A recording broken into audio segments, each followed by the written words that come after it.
Oui, enfin bon, ça, en tout cas... Ouh, pardon. Ah Avec ça. Par la bouche, ça va.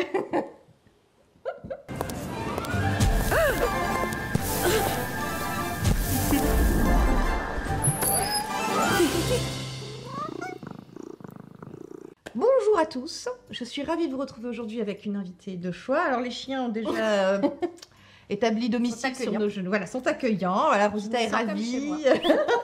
Elle a une nouvelle personne qui subit sa tyrannie et qui la caresse, donc elle est ravie.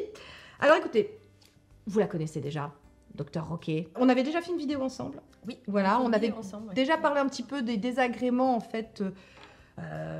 Liés, comment dire, autant qui passe. Autant qui passe, ou alors non, mais même certaines femmes jeunes pouvaient avoir des désagréments. Voilà, des désagréments qui sont liés à la fragilité de l'intimité féminine. Donc, voilà, parce qu'on n'en parle pas beaucoup. Alors on va essayer d'être un peu picky sur les mots, parce que vous savez que la première vidéo avait été démonétisée.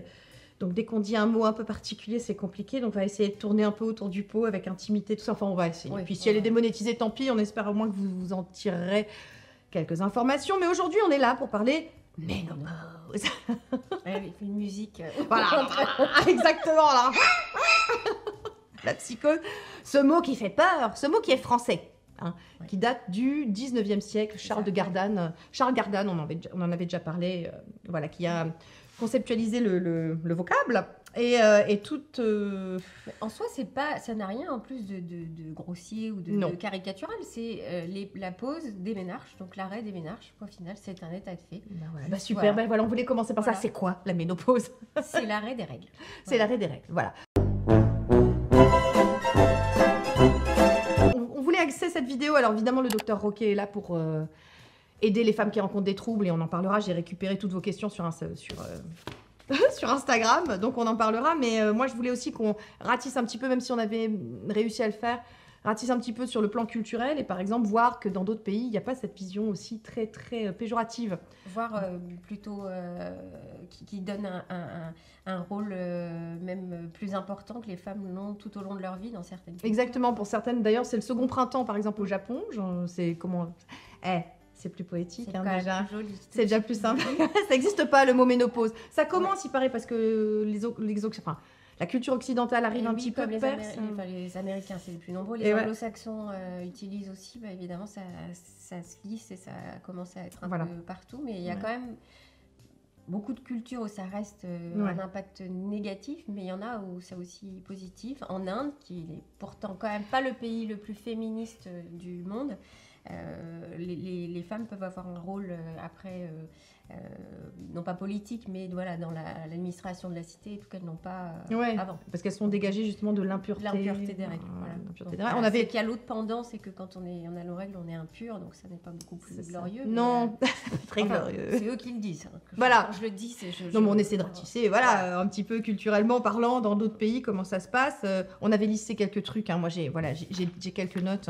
Donc chez les Bétis au Cameroun, être ménopausé permet d'accéder à des fonctions de pouvoir. Chez les Barouillas en Nouvelle-Guinée, cela confère une liberté de parole. Chez les Indiens Piégans au Canada, les femmes acquièrent le droit, comme les hommes, de mener leurs propres affaires.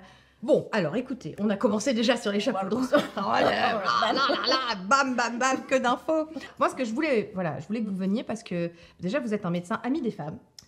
Voilà, c'est vrai pour les femmes, mais ami des femmes aussi, et que vous avez une vision justement différente. Par exemple, pas de celle de ma gynéco, mais ma gynéco est peut-être plus biaisée par le côté médical et a tendance à vouloir, par exemple, elle a voulu me donner un traitement hormonal substitutif parce qu'elle estimait que j'étais ménopausée jeune, ménopause précoce. Avant 40 ans, c'est pas précoce pourtant.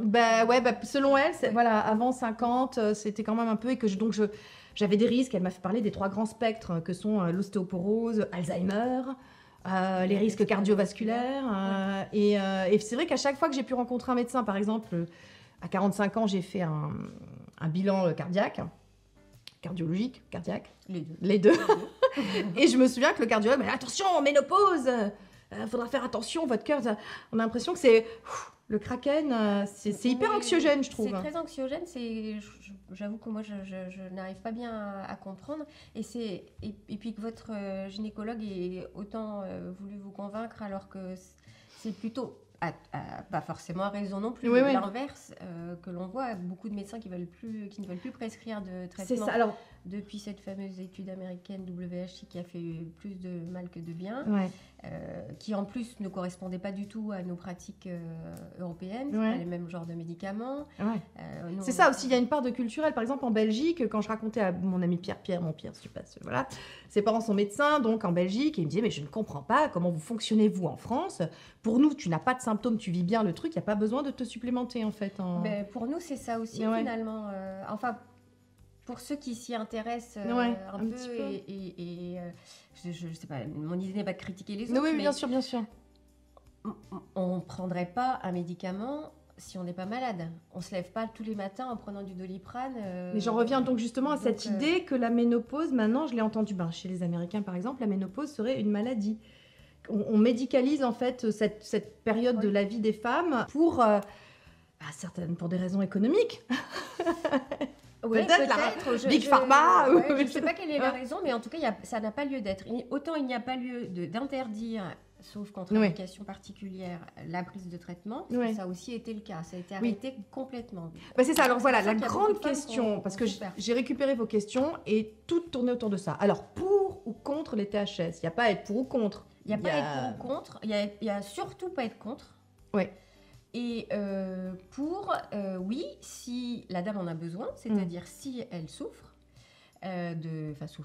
si on parlera des symptômes après, de bouffées de chaleur, sécheresse et autres, et si elle le souhaite, et si elle n'a pas de contre-indication, il n'y a pas de raison de la priver de ça.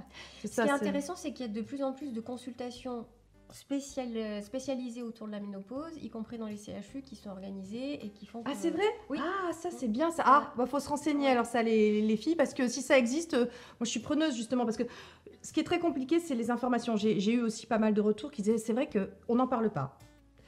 Je pense qu'il y a on va dire deux points de vue qui se dégagent. On va dire qu'il y a celles qui parlent de ménopositivité, qui le vivent bien. Enfin, moi, je suis à fond. Enfin, voilà, je vis ma meilleure vie. J'ai tellement été embêtée toute ma vie avec les règles que vraiment l'arrêt, c'est... Ça n'est qu'une étape.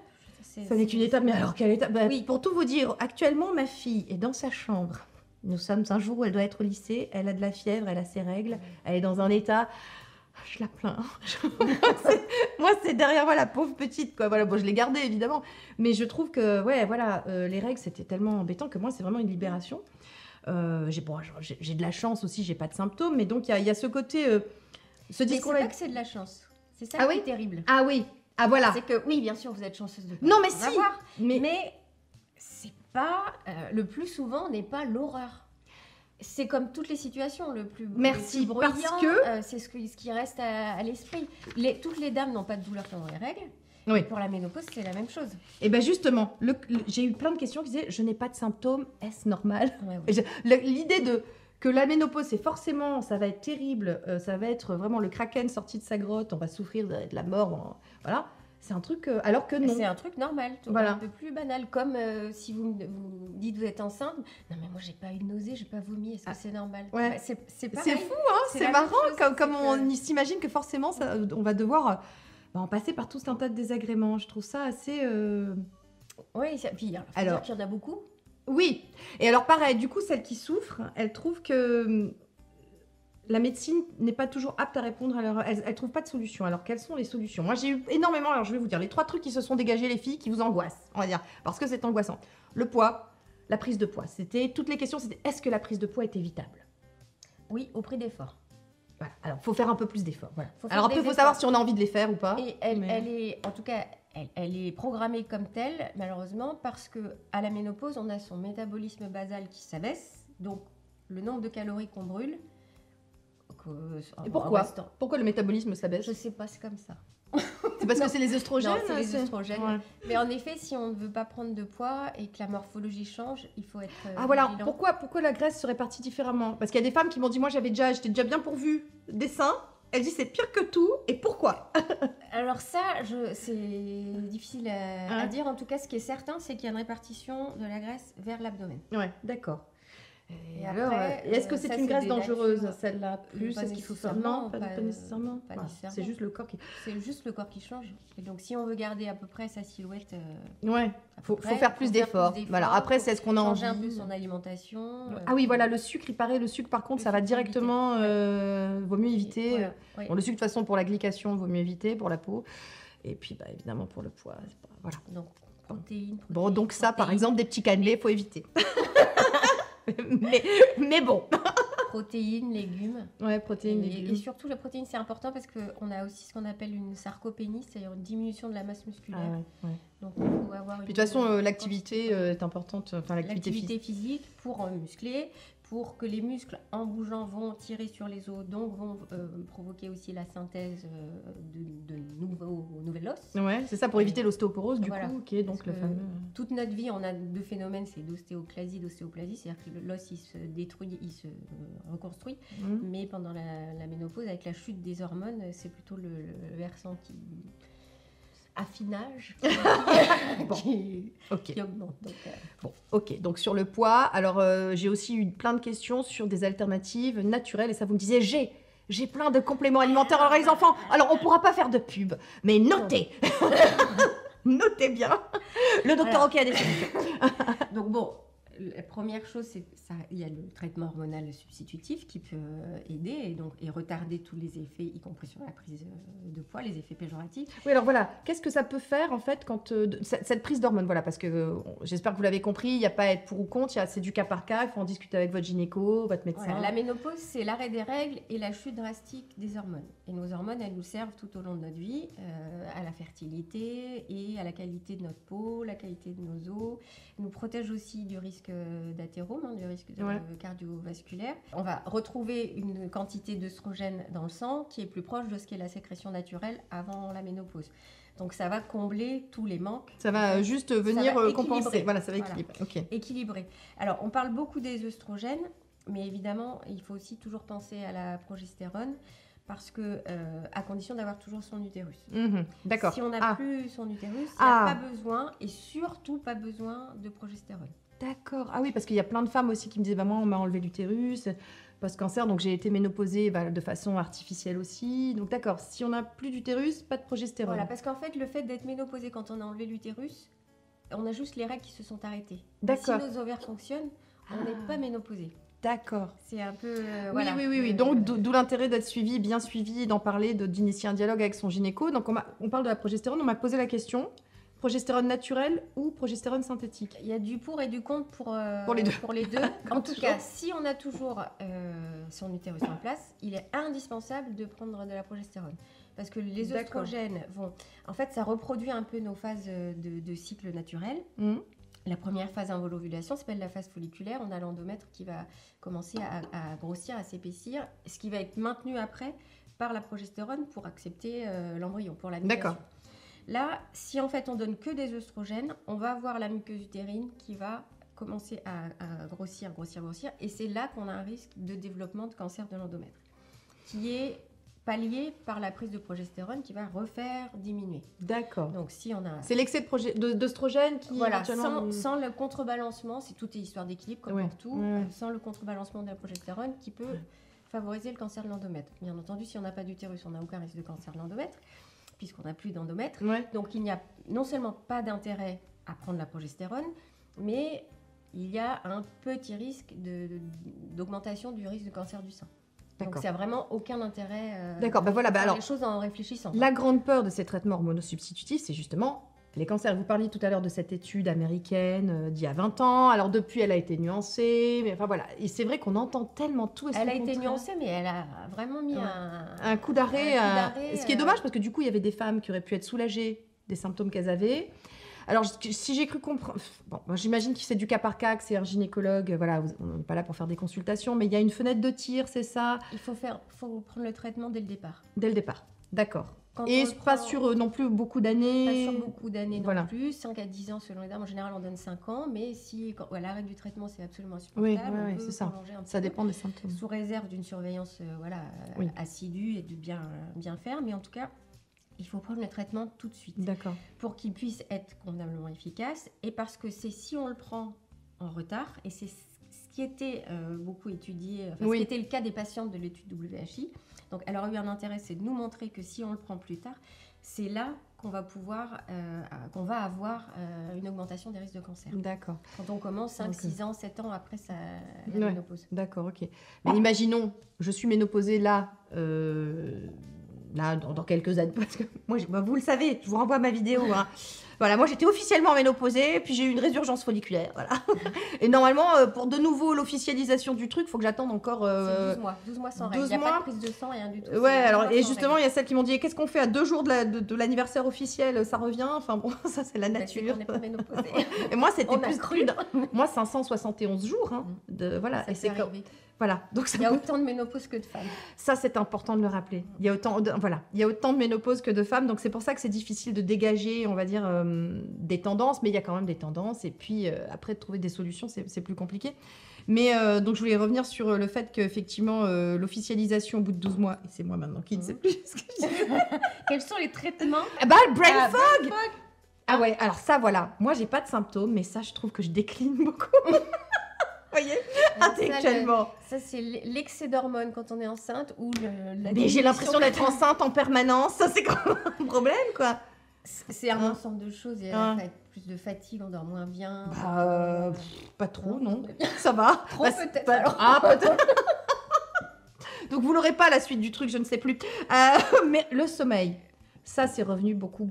Est-ce que le traitement hormonal substitutif, si on a des troubles du sommeil, est-ce que ça peut aider? Et que faire si on ne veut pas prendre de THS? Parce que ça aussi, je pense qu'il faut laisser aussi aux femmes le choix, peut-être. Ce sont les premières à décider. On est d'accord, voilà. Après, nous, on est là pour accompagner, proposer, mais le choix doit toujours se faire avec la décision. Celle qui décide à la fin, c'est la femme. Elle me demandait combien de temps ça dure. Ça s'arrête à un moment. Ça s'arrête à un moment. C'est ça qu'on appelle la périménopause, justement. D'accord. Ah voilà, on me demandait la différence. Voilà. Péri, pré, on ne sait pas bien. Périménopause. Pré, c'est avant. Ouais. Si j'étais provocatrice, je dirais que finalement, on est en préménopause depuis qu'on est. Voilà. La préménopause, c'est toute la période qui précède la ménopause. La ménopause, elle survient en général entre 45 et 55 ans, avec un pic d'incidence à 51 ans. Et on commence à avoir des symptômes autour de la quarantaine. Donc préménopause, c'est tout le temps jusqu'à ce que les règles s'arrêtent. D'accord. Périménopause, c'est une partie de la préménopause et une partie de la ménopause. C'est tous les troubles, en fait, dits climatériques, La préménopause, c'est les troubles, en fait. La préménopause, c'est l'ensemble des symptômes. La périménopause, c'est plus une période qu'on décrit artificiellement 1 an avant, 1 an après. Donc déjà, le début de la périménopause, on va le savoir qu'une fois qu'on est ménopausé. C'est ça, On va savoir quand est-ce qu'il a été conçu. Et puis, ça, c'est la définition classique, mais d'autres disent plutôt 2 ans avant, 2 ans après. C'est un peu variable. Ok, d'accord. Péri, c'est autour. D'accord, et pré, c'est avant, avec plutôt une définition qui est dehors du symptôme. Alors, ça peut durer... Ça dépend, j'imagine. Ça dépend. Des femmes. Ça dépend des femmes, souvent. Est-ce que ça peut durer longtemps? En moyenne, c'est 5 ans. D'accord. Les désagréments. Et puis, il y a des dames un peu plus longtemps, ce qui nous amène parfois à poursuivre le traitement. Il y a des femmes aussi qui sont à 62 ans, c'est toujours pas? Oui, alors c'est pas souvent, mais ça arrive. Une dame qui dit j'ai des saignements à 62 ans, on va tout de suite la taxer de métrorragie, donc saignement post-ménopausique. D'accord. Non, parce que, effectivement, des saignements après la ménopause, Ah oui, donc pas une résurgence comme vous, oui. Les saignements. Au moins 3 cycles, voilà. Et c'est reparti. Je parle de saignements, ça fait 5 ans qu'on est ménopausé, et là on a des saignements. Il faut savoir quelle est la cause de ces saignements. D'accord. Le plus souvent, c'est paradoxalement l'atrophie, c'est-à-dire la muqueuse extrêmement fine, qui n'est pas dangereuse, embêtante, pas dangereuse. Mais notre rôle, c'est toujours envisager le pire. On a vraiment en médecine un raisonnement socratique, donc c'est éliminer le cancer de l'endomètre. Donc ça veut dire échographie et biopsie. Donc s'il y a une dame qui arrive à 62 ans, on va l'étiqueter. Elle a intérêt à bien prévenir qu'elle. Oui, qu'elle en fait, elle a toujours eu. Ils sont jamais partis. Voilà, oui, d'accord. Sinon, elle va être étiquetée. D'accord. C'est pas beau, mais c'est la réalité. Mais ce qui est bien pour ces dames, je pense que nous médecins, on est surpris. Mais voilà, en médecine, il n'y a ni jamais ni toujours. C'est ce qu'on nous apprend au départ et c'est ce qu'il faut qu'on garde à l'esprit. Et ces dames-là, elles ont beaucoup moins de risques d'avoir un déclin cognitif. Cognitif, voilà. Alzheimer ou autre démence. Donc, Ouais. Faut garder plutôt le côté positif. Elles ont moins de risques cardiovasculaires et tout. D'accord, ok. Donc c'est quand même une bonne chose parce que j'ai rencontré des médecins qui s'inquiétaient aussi de ces ménopauses qui n'arrivaient pas, par exemple. Non, d'accord, ok. C'est pas de chance pour les règles, mais moi non, c'est pas quelque chose qui me... Bon, d'accord. En revanche, si vous me demandez comment je vais la surveiller comme une dame qui est déjà ménopausée. C'est-à-dire d'accord. Une dame qui a déjà cet âge-là. Oui. D'accord, ok. Mais sans pour autant... Et alors, on était, avant de partir, dans des digressions sur quelles sont les alternatives aux traitements hormonosubstitutifs si on ne veut pas en prendre et qu'on a par exemple des troubles du sommeil, des bouffées de chaleur... Qu'est-ce qu'on peut prendre ? Il y a la DHEA qui commence à être utilisée. Oui, vous m'en parliez, ça. Alors voilà, la DHEA notée, ça peut aider. C'est bien pour tout, pour la peau, pour tout. Donc ça peut être une alternative J'en prends pas, je vais me lancer ça. DHEA, mélatonine. DHEA. Alors mélatonine, j'en ai dans mes crèmes, j'en prends pas encore parce que mélatonine, en fait, j'ai essayé parce que mon mari en prend. Et ben moi, je ne dors plus. Quelle dose ? Parce que c'est ça. J'ai commencé 1 milligramme. Ouais, c'est pas beaucoup 1 milligramme en fait. Ouais, mais je dors pas, ça m'a carrément empêché de dormir en fait. J'ai un cerveau particulier. Vous avez essayé plusieurs fois Non, j'ai essayé qu'une fois. Après, j'ai dit ben non. Non, mais si ça se trouve, c'est pas ça. Je sais pas, j'ai pris un truc, j'étais comme ça toute la nuit. Moi, le guronzan me fait dormir, par exemple. Moi, les excitants me font... Voilà, moi, les excitants me font dormir et les trucs qui me calment... Voilà, c'est particulier. La mélatonine, c'est une hormone donc, qui est plutôt utilisée normalement par le corps lui-même pour l'endormissement. Donc après... alors la mélatonine pour les troubles du sommeil, par exemple, parce que j'ai plein de mes... Vraiment, ça c'était... Alors je vous dis le poids, le sommeil et les sécheresses vaginales, on va en parler après. Ça, on a des trucs. Voilà. Là, on a des trucs. Mais pour les troubles du sommeil, autres que le THS, parce que les THS peuvent vraiment aider à réguler. Bon, alors c'est une option. La mélatonine, ça peut aider. La mélatonine, ça peut aider. La DHEA, après, il y a des...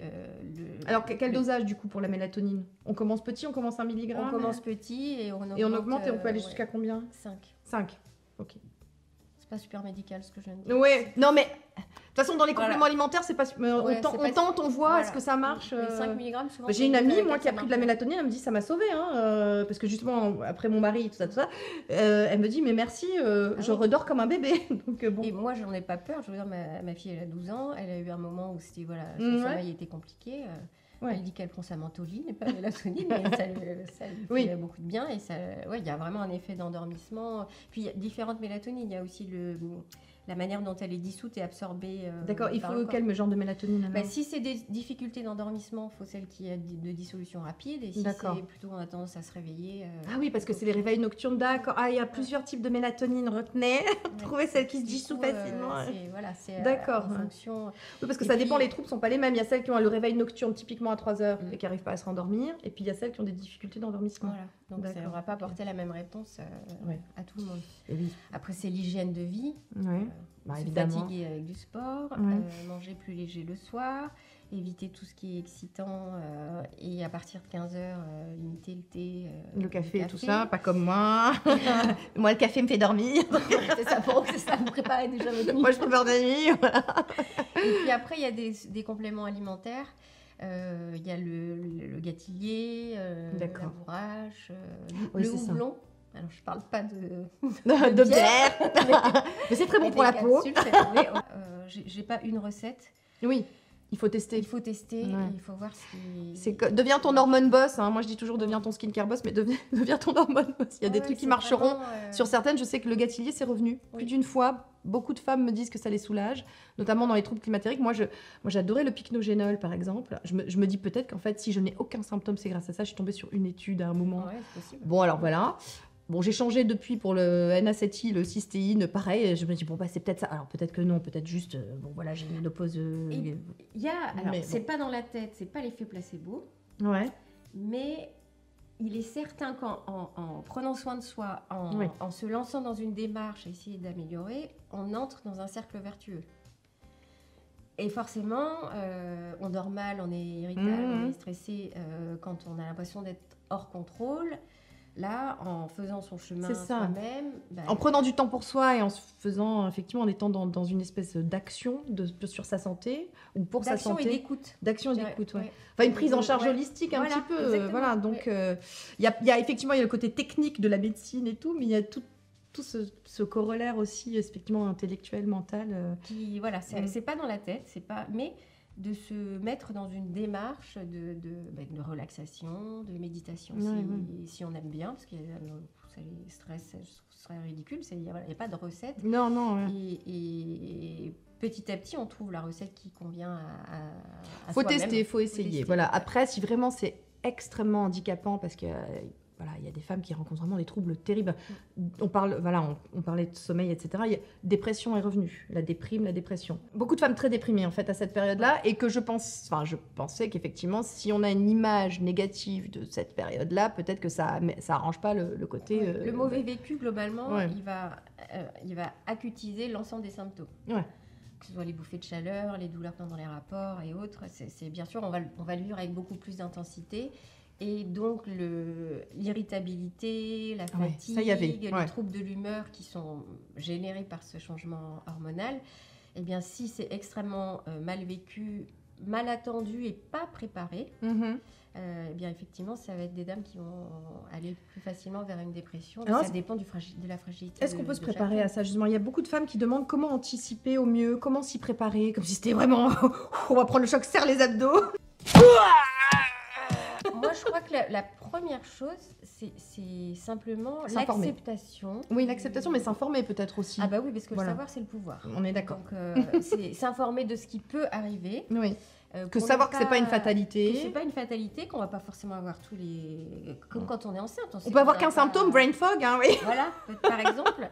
Ou 2 ou 3, mais en tout cas avec des intensités plus ou moins importantes. Et quand on sait que ça va arriver, c'est pas vécu de la même manière. Quand on se prend quelque chose comme ça sans préparation, qu'on se le prend de manière frontale, c'est beaucoup plus mal vécu. Et puis savoir que voilà, s'observer, si on a tendance en effet à s'arrondir un petit peu, c'est que les troubles hormonaux, la chute hormonale commence à s'installer, et donc c'est le moment de modifier un petit peu son alimentation. Ça ne veut pas dire se priver, ou autre, ça veut dire redécaler un peu les choses. Forcer un peu sur la... Parce que justement, c'est un peu un cercle vicieux, du coup, il faut peut-être réinitialiser un cercle vertueux, c'est-à-dire que si on se sent fatigué, on va moins aller au sport, moins on va au sport, plus... Enfin, c'est des choses comme ça qui, en cascade, finissent par petites choses après petites choses, et on finit par se retrouver effectivement... On se retrouve dans une humeur globale. Et alors, souvent, je voulais, puisqu'on parle de dépression et déprime, est-ce que ces femmes-là sont pas mal prises en charge? Parce que dépression, on donne antidépresseurs. Or, si c'est lié à une chute hormonale, là, du coup, un traitement hormonal substitutif...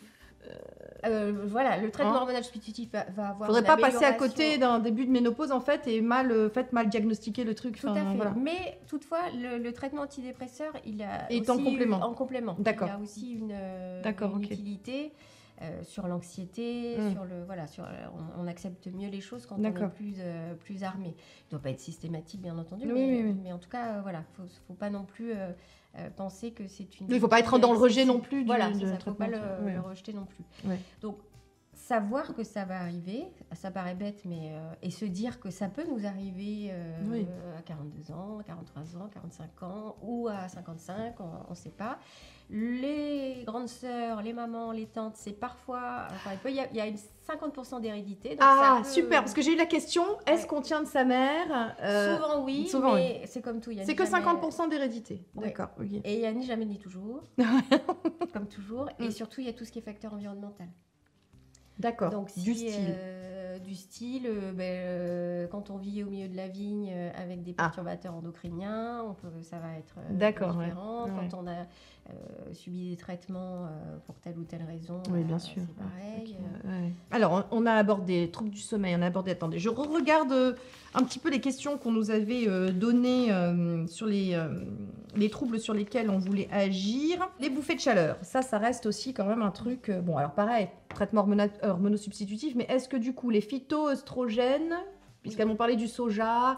Soja, oui, sauf pour les dames qui ont eu un cancer du sein. D'accord. Mais les autres phytoœstrogènes, on peut. D'accord. Et ça peut aider. Ça peut aider. D'accord. On peut en trouver dans l'alimentation. Alors voilà, comment vivre sa ménopause au mieux juste avec l'alimentation?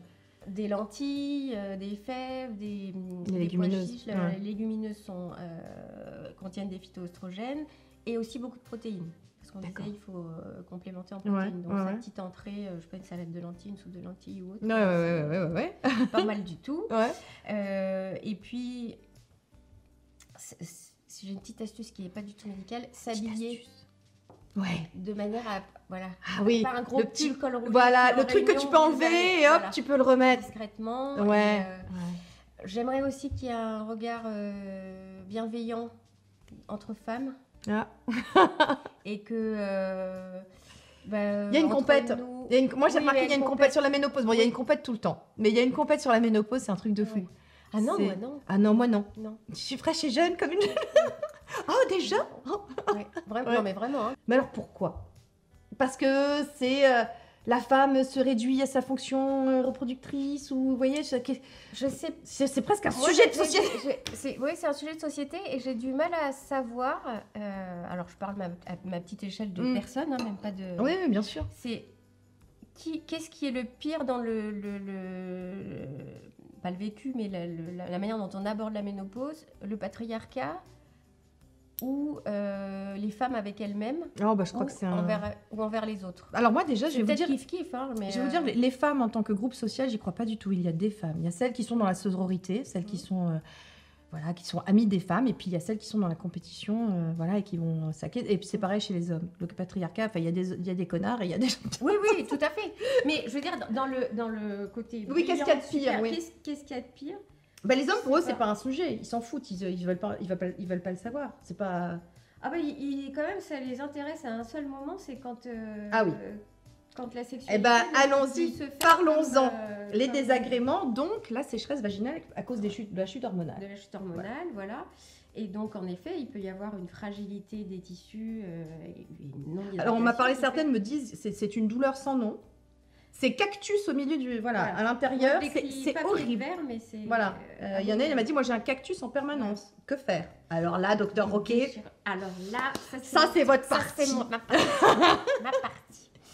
Alors, il y a les trucs avant de venir me voir. Parce que effectivement, j'ai des solutions, plein de solutions différentes. Parce que c'est pareil, ça ne va pas être la même solution pour tout le monde.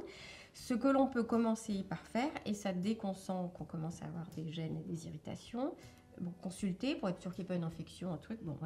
Une fois que ça c'est fait, c'est prendre soin de son intimité, comme on prend soin de son visage ou de n'importe quel autre. Alors moi, vous le savez, Dr Roquet, elle s'occupe de mon intimité du bas. Et grâce à vous, j'avais des fuites urinaires à l'effort. J'ai fait un laser vaginal, donc chez vous, tous les ans, en mai, je sais que je dois venir vous voir. Avril. C'est avril?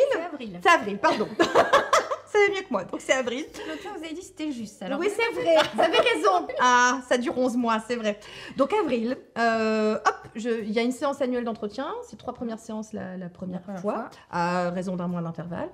Et franchement, ça a changé ma vie. Mais j'avais accepté en fait l'idée que je ris, 3 gouttes de pipi. En plus, vous savez que Nounours m'a promis un fou rire par jour et il tient promesse depuis. C'était très dur, donc tu ris, tu pisses, ça ne va pas. Ensuite, une petite corde à sauter. Voilà, éternuement. Voilà, un éternuement. Écoutez, non, et je m'étais faite à l'idée. Et alors, plein de femmes confondent, et moi la première. J'avais fait ma rééducation périnale, j'ai un périnée de compétition, très musclé, mais comme vous me l'avez dit... Mais il n'y a pas que... Dans la continence, il y a... alors, j'ai horreur du mot incontinence. Mais la continence, de pouvoir maintenir ses urines, c'est différent. Ça se joue en effet sur les muscles du périnée, mais il y a aussi la tonicité, la solidité de la muqueuse vaginale qui est sous... J'ai bugué, pardon, j'essaie de l'éviter. Mais non, mais on pourra pas, tant pis. Sous l'urètre. Et vous pouvez avoir un périnée de compète avec une musculature dingue si, quand vous éternuez, quand vous riez, vous engagez les abdominaux, va y avoir un petit abaissement de la muqueuse et qui ouvre comme un clapet. Oui, c'est ça. Donc il faut pouvoir le maintenir. Et c'est là que le laser ou d'autres traitements sont intéressants en redonnant de la tonicité. Parce qu'il y a des... Moi, je trouvais que si on peut s'éviter l'opération barbare là, de la... Oui, alors on ne le fait plus d'ailleurs. Ah, vous le faites plus parce qu'il y a des femmes encore qui m'ont dit, c'est ce qu'on leur a proposé quand elles sont allées à l'hôpital par exemple, et des trucs comme ça. De moins en moins. De moins en moins parce que ça va et tout le reste de tout. Dès qu'on peut éviter de mettre un corps étranger, c'est ça. On le fait. Puis c'est barbare ce truc. Le geste est pas très... il peut paraître assez violent, assez agressif. Mais alors qu'un petit laser sans anesthésie... Écoutez les enfants, attendez, je vais vous montrer ce que c'est quand même. Allez, tant pis, quitte à être démonétisé, je vous le montre parce que il est là. Il est là. Donc ça, c'est ma pièce à main. Voilà, donc ça, c'est la mienne. C'est ma personnelle que j'utilise depuis 3 ans, du coup. Donc je la ramène tous les ans chez Dr Roquet. On la met. On la branche au laser. Tac, tac, tac, tac, tac, vous tournez. Voilà, je fais des tours, 360 sans anesthésie. Ça fait mal un petit peu sur la fin, j'ai envie de vous dire, quand on s'approche. C'est l'accumulation de la chaleur, en fait. Ah d'accord, mais c'est vraiment juste sur la fin. Il y a 2 choses, il y a l'accumulation de la chaleur qui est dégagée, et puis évidemment, autour de l'orifice, c'est plus sensible. C'est plus sensible, donc, mais il y a 15 sinon... secondes qui sont... Voilà, mais vous allez très très vite. Oui, voilà, je parle beaucoup. Voilà. Hop, une petite discussion. Allez, tac, tac, tac, tac, tac. Et franchement, voilà, ça se passe très très bien. Quoi. Donc voilà. Et alors, il y a les fuites qui sont une excellente indication, et la sécheresse. La sécheresse, surtout, en fait, c'est peut-être même... Enfin, bon, c'est aussi pour les fuites, mais c'est surtout pour la sécheresse. Alors moi, c'était pas Alors, ça a été utilisé au départ et testé au départ pour la sécheresse. D'accord. Pour les dames qui avaient un cancer du sein et sous hormonothérapie. Oui, oui. Parce qu'on rappelle que c'est toujours pas remboursé, malheureusement, ces séances. Ni pour les femmes qui ont donc des besoins liés à un traitement, soit ou les suites de leur cancer du sein, ni pour les dames qui sont en ménopause artificielle, qui souffrent d'endométriose. Je trouve ça incroyable. Je trouve ça incroyable. La santé sexuelle fait partie de la bonne santé. Oui. C'est pas moi qui le dis, c'est l'OMS. Ça fait partie de la définition de la santé. On arrive sur la baisse de libido à cette période, parce que ça arrive aussi, ça. Alors, je pense pas que le laser puisse aider sur la baisse de libido. Indirectement, oui, parce que si on a mal, si c'est pas épanouissant, pas agréable, on n'a pas envie de rapport. Clair. Donc finalement, la baisse de libido qui est observée au moment de la ménopause ou préménopause, elle est en grande partie liée à la douleur. L'inconfort, la douleur, et du coup, on va pas avoir envie de s'infliger c'est clair. De saignement, parce que c'est la réalité. Une torture, quoi. C'est vraiment. C'est ça. Et donc, c'est la première chose qui diminue. Puis après, c'est tout le reste, la fatigue, l'irritabilité, le mauvais vécu des choses. Évidemment que le traitement hormonal va tout de suite rebooster cela, mais il y a aussi d'autres alternatives, il y a des plantes. Alors voilà, oui, vous me disiez aussi... Le gâtillier encore. Voilà, et vous me disiez aussi... Bon, sinon, alors évidemment, malheureusement, ça a un coût, c'est pas remboursé, on sent là. Donc le bon vieux gel lubrifiant, d'accord, mais vous m'aviez parlé tout à l'heure des probiotiques. Des probiotiques. Alors, gel lubrifiant, d'ailleurs, moi, j'aime pas tellement... alors, il y a des gels lubrifiants... j'allais donner une marque, c'est pas le but, mais qui contiennent un petit peu d'œstrogènes. D'accord. Attention, je voudrais juste dire une toute petite aparté. Oui. Les œstrogènes locaux, on peut les utiliser même si on a eu un cancer du sein. D'accord. Parce que il y a ça va être dans la sécheresse. Ah oui. Il y a un passage sanguin qui est vraiment infinitésimal. D'accord. Je vous dis pas en pleine, pas en cours de traitement. Oui. Voilà, des ovules ou des crèmes d'œstrogènes. On peut le prendre. D'accord. Il n'y a pas de souci. Donc ça a été une confusion aussi. D'accord. Où il y a plein d'hommes qui disent ah non, mais moi je veux pas. D'accord. Parce que ça c'est pas le cas. Je suis encore perdue dans ce que j'allais dire. Probiotiques. Probiotiques. Voilà, probiotiques. Donc en premier le gel. Les gels qu'on utilise et qu'on doit utiliser si on utilise des préservatifs, ils sont faits à base d'eau et l'eau ça sèche. D'accord. C'est comme quand on se passe la langue sur les lèvres quand on a les lèvres sèches, donc, ça sèche. D'accord. Donc c'est bien au départ pour l'intromission, mais tout de suite ça sèche et ça fait encore plus mal. Super. Si préservatif, il n'y a pas grand choix. Hein. D'accord. Il y a ça, il y a quelques gels un peu plus gras qui sont compatibles avec les préservatifs, mais bon, voilà. Ouais. En revanche, quand on est, et c'est souvent le cas quand on est, quand on approche de la ménopause, on est le plus souvent avec un partenaire depuis longtemps. Et quand on n'a pas besoin de préservatif, je recommande justement quelque chose de gras. D'accord. Il y a la vaseline, bien entendu, mais bon, c'est un peu poisseux, c'est pas super agréable. Ce qui est hyper bien, c'est ce que moi j'utilise pour lubrifier les pièces à main ou les spéculums quand j'examine, c'est l'huile de paraffine. D'accord. Ça s'achète en pharmacie, c'est inodore, incolore, c'est un petit peu gras, juste ce qu'il faut pour favoriser les rapports, mais c'est pas poisseux, avoir des fesses qui collent après ou quoi. Non mais écoutez, ça compte, voilà. Bon. Ça compte quand même, le confort. Donc, en tout cas, voilà, huile de paraffine. Huile de paraffine. Donc ça, c'est un vrai bon conseil. Voilà. Et donc, les probiotiques. Les probiotiques, parce que notre flore vaginale, c'est ce qui permet d'avoir un intérieur en bonne santé. Voilà. Et avec une lubrification des plus naturelles, parce que là, on ne parle pas que pour la ménopause finalement. Oui. Et en fait, ça devrait être quelque chose dont on prenne soin tout autant que n'importe quoi. Moi, je dis toujours, on prend soin autant du bas que du haut, que de tout ça, c'est au global. Je dirais le transit. On trouve normal de ne pas être en permanence constipé, de ne pas être en permanence en diarrhée. Et ce qui nous permet de lutter contre ces inconforts digestifs, c'est justement d'avoir un microbiote intestinal en bonne santé. Et de prendre des compléments quand il y a besoin. Mais pour le vagin, c'est la même chose finalement. Parce que ce qu'on prend pour nos intestins, notre estomac, etc., hop, c'est aussi bon pour...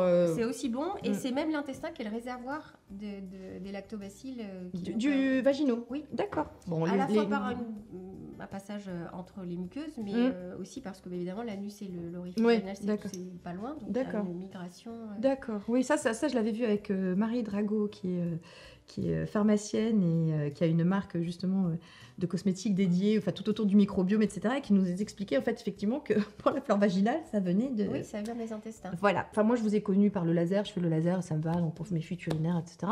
Mais il y a aussi une autre méthode pour tout ce qui est élasticité, parce que effectivement le vagin, est-ce que sous l'effet des hormones qui manquent, se distend ou les effets des hormones qui manquent, et puis plus jeune, après les accouchements, après les grossesses, et malgré une bonne rééducation bien conduite.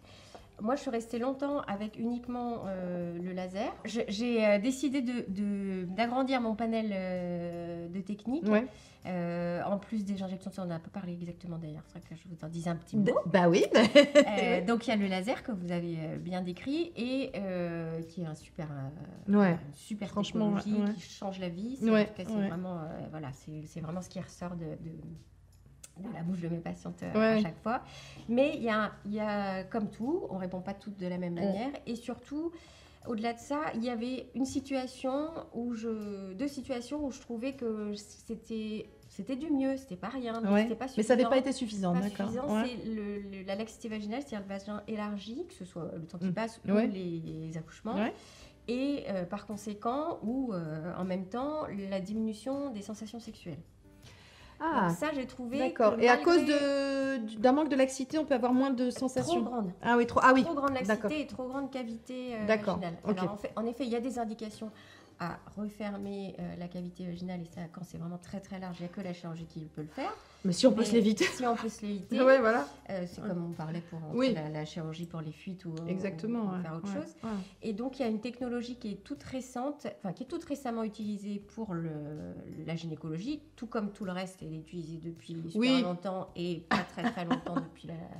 Nous, c'est toujours ça qui est servi en dernier. Mais il y a un constructeur qui a d'ailleurs créé une machine qui est 100% féminine, même si tous les trucs peuvent s'adapter aux hommes, mais vraiment avec des pièces à main qui sont vraiment pour les femmes, pour l'intimité des femmes, où on associe la radiofréquence et le micro-needling. D'accord. C'est marrant, tout ce qui est bon pour la peau, c'est la même chose. C'est bon pour... Il y a la même chose pour le... Et c'est fou, hein. Bon, oui, mais ça reste de la peau. Mais la muqueuse, c'est pareil, en fait. La laxité, le relâchement... Alors moi, j'avais une question pour le docteur Roquet, comme elle m'en parlait juste avant l'interview. Je disais, ça fait mal le micro-needling? Et elle me dit non, avec une crème, c'est nickel. Alors, moi, je ne mens jamais. Voilà. Donc, je ne vais pas dire que c'est hyper agréable, bien entendu. Mais... Parce qu'autant le laser, moi, je ne sens rien. Enfin, juste un petit peu sur la fin. Oui. Mais pour alors là, les aiguilles... Pour la sécheresse, les dames, les premières fois, elles sont un peu plus gênées. Ah d'accord, ok. Parce que ça les gêne un peu. Mais c'est désagréable. D'accord. Désagréable. Le micro-needling sans gel de xylocaïne, j'ai pas testé personnellement, je peux pas dire que si réellement, moi en tant que femme, mais en tout cas intellectuellement et en tant que médecin, moi je suis pas une tortionnaire, donc c'est pas question. Et donc je fais venir mes patientes une demi-heure avant, on met un gel de xylocaïne, vous les endormez, comme ça endort un petit peu, et puis quand ça fait désagréable comme un coup d'élastique. D'accord. Voilà. Mais c'est tout à fait. Et les suites alors du coup par rapport au laser, parce que le laser franchement, pareil. 48 heures. Ouais, 48 heures, pareil, il n'y a pas, pas de rapport sexuel. D'accord, oui, c'est ça, oui. On peut avoir de temps en temps une petite trace de sang. D'accord. Mais bon, les aiguilles, elles sont minuscules, elles sont recouvertes d'or. On mérite le meilleur. C'est mon côté girly. C'est très bien, c'est très bien. Et c'est très rapide. D'accord. Et d'autres techniques, du coup, pour la bonne santé Qui dit bonne santé dit d'abord d'avoir des bonnes sensations. Et donc ça va, je reprends 2 secondes ce qu'on disait, c'est synthétiser du collagène pour donner du tonus, resserrer un petit peu, alors pas de 2 cm, mais resserrer la cavité vaginale, de l'élastine pour que ce collagène et cette muqueuse s'étendent, évidemment. On redonne de la vascularisation. Donc, parce que du coup, ça peut être moins bien vascularisé. Oui, d'accord. Et on redonne des petits nerfs. D'accord. Qui vont donner une sensibilité au bon sens du terme. D'accord, ok. Et finalement, cette synthèse de collagène, d'élastine, d'acide hyaluronique, de vaisseaux et de nerfs, c'est ce qu'on cherche à faire avec tous les traitements de gynécologie fonctionnelle. En fait, on cherche à régénérer. C'est de la médecine régénérative un exactement, peu. Voilà, c'est de la médecine régénérative avec différentes technologies. Donc, il y a la technique, laser ou radiofréquence. Et puis, il y a les injections d'acide hyaluronique ou de PRP. Alors, le PRP, c'est très en vogue en médecine régénérative. C'est hyper efficace, hyper bien pour la gynéco. On ne peut pas faire plus naturel. Hein. Oui, c'est vos propres facteurs. C'est nos propres facteurs. Et donc, on obtient des résultats qui, pour ces injections, vont être super pour l'hydratation, mais tout ce qui est fuite et laxité vaginale, c'est vraiment l'acte technique qui va être... comme vous l'avez vu, donc, je veux dire, les techniques ont évolué, c'est quand même beaucoup moins invasif que, par exemple, des chirurgies à l'époque. Enfin, je sais pas, je pense aux femmes d'il y a 15-20 ans, effectivement, c'était pas... Quand elles avaient des troubles, quoi. Maintenant, il y a des solutions. Alors, évidemment, c'est des solutions qui ont un coût. Maintenant, pour les sécheresses, il y a l'huile de paraffine. Alors après, il y a aussi il y a des traitements locaux. Donc, prendre soin de son microbiote, on voit le avant-après, ça c'est sûr. Donc, d'accord. Une bonne cure de probiotiques. Tout à l'heure, moi, j'ai vu une dame que je traite tous les ans par le laser. Elle est venue, elle a été super fatiguée. Moi, quand j'ai regardé d'un point de vue tissulaire, on était toujours bien. D'accord. Donc, elle était venue avec son petit matos pour faire le laser. J'ai dit, non, on va faire 2 mois de probiotiques, ça va vous coûter beaucoup moins cher. D'accord. Et puis, si ça va pas, on se revoit, on refait du laser. D'accord. Donc, vraiment, le soin, mais au bon sens. C'est ça, la prise en charge un peu globale est importante. Et puis le care, quoi, comme dit. Le care, le self-care, le care. Vous êtes sur la bonne chaîne. L'acide hyaluronique. En complémentation, ça aide? Interne, oui. Hyper bien. D'accord. Il y a des ovules. Il y a des petites pipettes. D'accord, ok. Mais oui, ce sont des ovules qui sont... Parce que quand on dit ovules, souvent on pense à ce qu'on comprend quand on a une infection haute. C'est pareil, c'est pas super agréable. Là, c'est vraiment... Il y a des ovules d'acide hyaluronique pour les... Ça, je ne le savais pas, c'est bien. Des ovules et des crèmes. D'accord, ok. Et même si on n'est pas en période de ménopause, même si on n'est pas... Et si on rencontre ça, parce qu'il y a des jeunes filles qui rencontrent des sécheresses vaginales aussi. Moi, par exemple, ça peut m'arriver, en revenant de vacances au soleil, avec le sable et tout, de se sentir un peu... un peu gênée. Une petite cure d'acide hyaluronique pendant 5 jours et ça repart. Écoutez, je ne savais pas, c'est bien ça, j'aime bien quand on a des astuces comme ça. Tous les trucs de médecine... Ça arrive. Mais moi je vous l'ai dit, c'est pas qu'un truc de vanité, c'est un truc de voilà. Tout comme les antioxydants, le curcuma, tout ça. Curcuma, ça j'en mange. C'est pas bon pour ça jaunit les dents, mais. J'ai arrêté mon golden latte. Tant pis, je fais du blanchiment tous les 6 mois. Curcuma, je suis créole. Non. C'est bon. Voilà, le curcuma, on me l'enlève pas, c'est ma religion. C'est pas possible. Je sais ce que j'ai oublié d'évoquer comme truc naturel ou pas médicamenteux. Toutes les petites aides, les petites aides, j'ai l'air de minimiser pas du tout. La sophrologie, l'acupuncture, l'hypnose. On a parlé du côté cognitif, troubles cognitifs, Alzheimer. Si vous me disiez un truc... par rapport au traitement hormonal substitutif qui n'y avait pas forcément parce que c'est pas clair au sujet de la maladie d'Alzheimer. C'est pas clair, voilà. C'est pas clair, c'est pas encore éclairé. On va lire parfois que le traitement hormonal va avoir un effet péjoratif sur les fonctions cognitives et en tout cas au sujet de l'Alzheimer peut éventuellement favoriser. À l'inverse, avoir une ménopause extrêmement tôt nous expose à un déclin cognitif plus important, ce qui signifie quand même que le manque d'hormones... Donc c'est un peu comme pour le cancer, finalement. Ça va être bien le traitement hormonal si on le prend rapidement quand on est ménopausé. Sur une courte durée, j'imagine. Voilà. Et si on le prend en décalage, c'est là qu'il peut y avoir un impact négatif sur les fonctions cognitives. Parce que je vous dis, les 3 grands spectres que moi j'avais entendus, justement, parce que selon les médecins que j'avais vus, c'était tôt. C'était ostéoporose, troubles cardiovasculaires et Alzheimer. Donc, c'est pas très réjouissant. Que de réjouissance, vraiment. C'est un bonheur. Et l'ostéoporose, oui, c'est un vrai sujet parce que voilà, alors ça, le risque fracturaire est important. L'activité physique est hyper importante. Activité physique, alimentation. Oui. Riche en calcium, riche en vitamine D, parce que le calcium, si on le prend tout seul, ça Moi, je marche prends de la pas. vitamine D parce que de toute façon, j'ai fait mes dosages et effectivement, j'en manquais. Enfin, on en manque un peu. Je crois que ça, c'est aussi quelque chose d'important. Ouais, de prendre de la vitamine D. De prendre de la vitamine D et de faire ces dosages. Qui ne sont pas des dosages de routine. Ouais.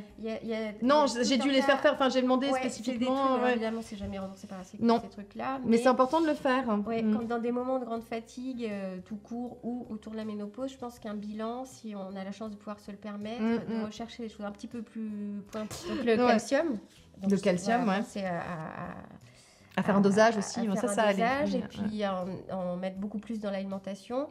Alors attention aux protéines laitières au moment de la ménopause, que comme les vaches elles sont piquées aux hormones de la naissance, ça va provoquer plus Non, mais on parle plutôt de sardines par exemple. Les femmes japonaises sont beaucoup moins sujettes à l'ostéoporose que les occidentales et en fait elles mangent beaucoup moins de produits laitiers, c'est le paradoxe. C'est rigolo. Oui. Mais elles mangent beaucoup de poissons et beaucoup de sardines notamment. Parce que voilà, on pense quand on pense calcium, on pense toujours du lait, du fromage, mais non, il y a plus de calcium dans une sardine que dans un yaourt. Et puisqu'on parlait d'os, là où le traitement hormonal est très important, sauf contre-indication, c'est quand la ménopause est précoce, c'est-à-dire avant 40 ans. D'accord. Parce que là, on va vraiment avoir un risque d'ostéoporose qui sera marqué avec de grands risques de fracture. D'accord. Donc, il faut se faire explorer, il faut faire une ostéodensitométrie. Alors ça, pareil. Vous me disiez, c'est pas remboursé. C'est pas remboursé, enfin, pas toujours remboursé. D'accord. Il y a des situations particulières que je vais vous dire. Antécédent de fracture vertébrale ou col du fémur sans traumatisme chez un des parents du premier degré, donc frère et sœur. Antécédent personnel quand même, de fracture, de fragilité sans trauma. Si on est maigre. D'accord. Un indice corporel de moins de 19. Enfin, 19, c'est considéré comme tel. Si la patiente a présenté une absence de règles avec une insuffisance en oestrogène ou un traitement provoquant une insuffisance en oestrogène, donc par exemple quelqu'un qui a eu un traitement pour l'endométriose. D'accord. Si la ménopause est précoce, avant 40 ans, donc il y a bien une définition de D'accord, 40 ans. Ouais. Et si on a eu un traitement par corticothérapie pendant plus de 3 mois. D'accord. Parce que ça fragilise les os. Ça fragilise les os. Ça abîme le métabolisme phosphocalcique, donc ça déséquilibre le métabolisme phosphocalcique. Oh bah super. Donc, si on a ça, c'est remboursé. Sinon, non. Mais quand on n'a pas ça, on a plus de chance, parce qu'on n'a pas eu tous ces embêtements, mais c'est pas remboursé. D'accord. Mais s'il y a bien un examen qui est intéressant de faire, c'est celui-là. C'est celui-là. Les articulations douloureuses, pareil, une solution naturelle autre que le traitement hormonal substitutif. Les antioxydants. Le curcuma, la sauge, ça fait du bien. Oui, l'huile d'onagre aussi. D'accord, ça marche. Et le magnésium. Plein de choses. Oui, magnésium pour plein de choses. Ah oui, le sommeil, c'est vrai aussi. Ouais. De toute façon, c'est toujours intéressant d'aller faire doser ces bilans. Bon, enfin, c'est de faire ces dosages de. Alors c'est vrai que c'est pas remboursé, hein, clairement, mais bon. Mais le magnésium, de toute façon, si on en a trop, il va partir dans les urines, donc on ne va pas s'intoxiquer au magnésium. D'accord, moi ça me fait mal au ventre. Alors il faut peut-être utiliser le magnésium marin. D'accord. Il y a le minéral il est mieux. Ça dépend des femmes. D'accord. Il faut tester. Ok. Bon, écoutez, je crois on a vu la fatigue, le brain fog, bouffée de chaleur, les suées nocturnes, bon, ça rentre dans les troubles climatériques et pareil, voilà. Ah, si, moi j'ai une question en particulier et je voulais y répondre parce que je vous mets une vidéo dans la barre d'infos. Voilà, c'est comment redécouvrir et réinventer sa sexualité après la ménopause. Alors... Là, j'ai envie de dire que c'est peut-être pas un truc de ménopause, mais c'est un truc de couple de longue durée. Voilà. C'est pareil qu'avant la ménopause. Alors écoutez, c'est une vidéo que j'envoie à toutes mes copines. Cette vidéo, je vous la mets en barre d'infos. C'est une vidéo TEDx d'une sexologue qui vous explique qu'il faut prendre rendez-vous avec votre partenaire. Je sais que les gens ont tendance à se dire il faut de la spontanéité. Pas du tout. Prenez rendez-vous. Je vous mets la vidéo. Je vous assure. C'est le secret de mon couple. Je vous mets la vidéo en barre d'infos. Ça, c'est quelque chose qui vraiment vous aidera. Je voulais... voilà. Il y a des trucs, on peut faire des choses aussi pour améliorer le plaisir sexuel. Ah oui, alors allez-y. Attendez, on a des trucs, attendez. Le haussement du point G, appelé Ah, c'est vrai, on en avait parlé la dernière fois. Ouais. Ça, c'est vraiment... alors, les femmes qui ont une perte de plaisir, parce que quoi? Alors, parce que les nerfs sont dégradés. Parce que toujours la même truc de la laxité, de machin, de trucs, là. La muqueuse qui est moins jeune, si j'ose dire, et moins sensible. Et puis, il y a des femmes qui n'ont jamais connu l'orgasme dit vaginal, puisque c'est... on va dire, Et il y a un truc... Voilà. c'est intéressant. C'est le feu d'artifice. C'est le feu d'artifice. Elle m'envoie des émoticônes feu d'artifice. C'est vrai. Et puis, il y a alors, on plaisante, mais cela dit, vraiment, c'est très épanouissant quand les femmes viennent le faire. Et puis, il y a des dames qui ont, parce que les muqueuses vieillissent un petit peu, vont avoir aussi autour du clitoris et le clitoris lui-même qui ont tendance à diminuer un peu de taille. D'accord. Et le clitoris, pour être bien stimulé et être excitable et stimulable au point d'obtenir l'orgasme, il faut qu'il soit vascularisé, parce qu'il est turgescent. Ouais. Comme le gland, le gland pour les hommes. Hein, donc il faut vraiment qu'il y ait plein de vaisseaux sanguins qui y arrivent.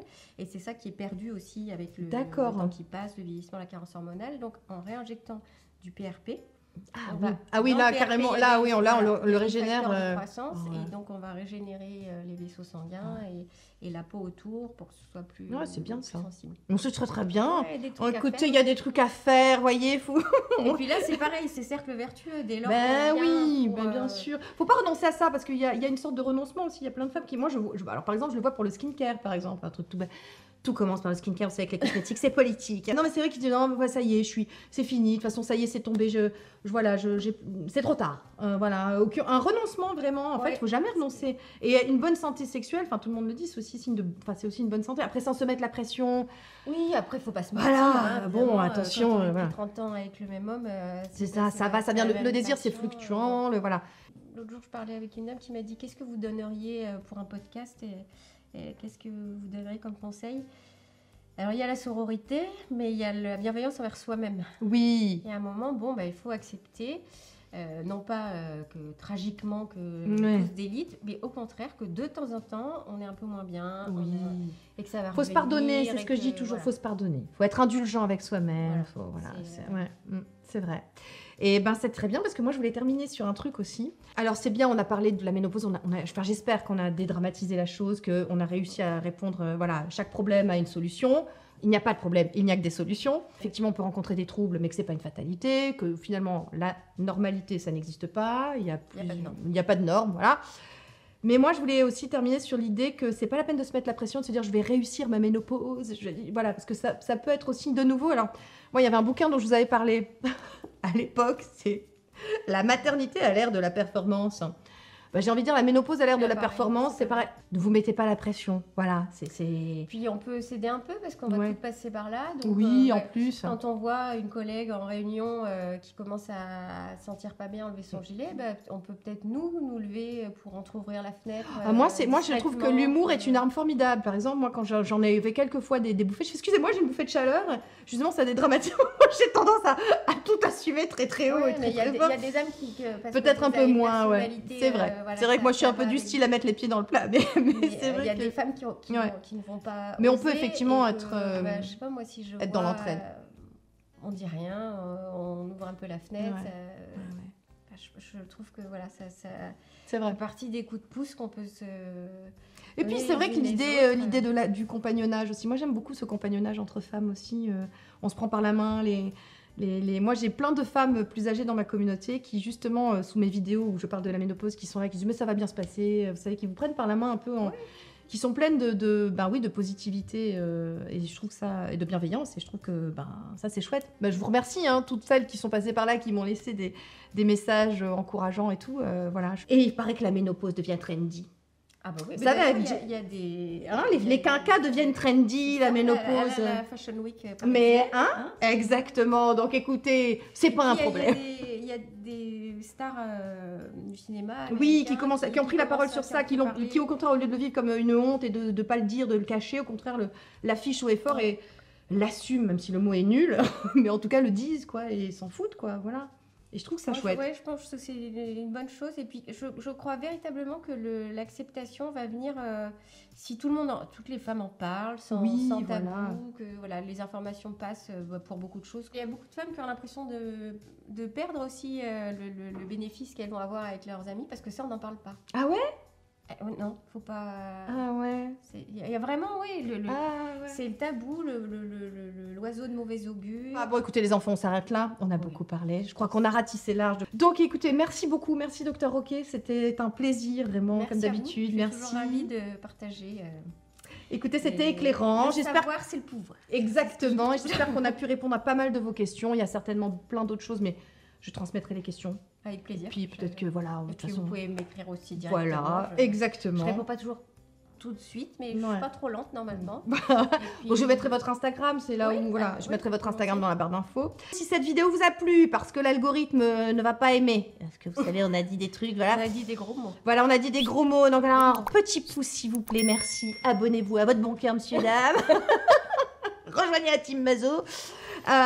Et puis je vous dis à la semaine prochaine. J'ai aucune idée de ce que sera la vidéo, mais voilà, oh, allez, bye team Mazo. C'est le skincare, c'est galère et dans le lavabo. Ah, dans le lavabo, des fois tu ramasses ta peau. Pour les routines, c'est la bonne team pour une belle peau. Rejoins la team Mazo et en 2024, oh oui on garde le cap. On s'occupe de Luna. Et en 2024, pour survivre sans psychiatre, ne coupe pas les cheveux en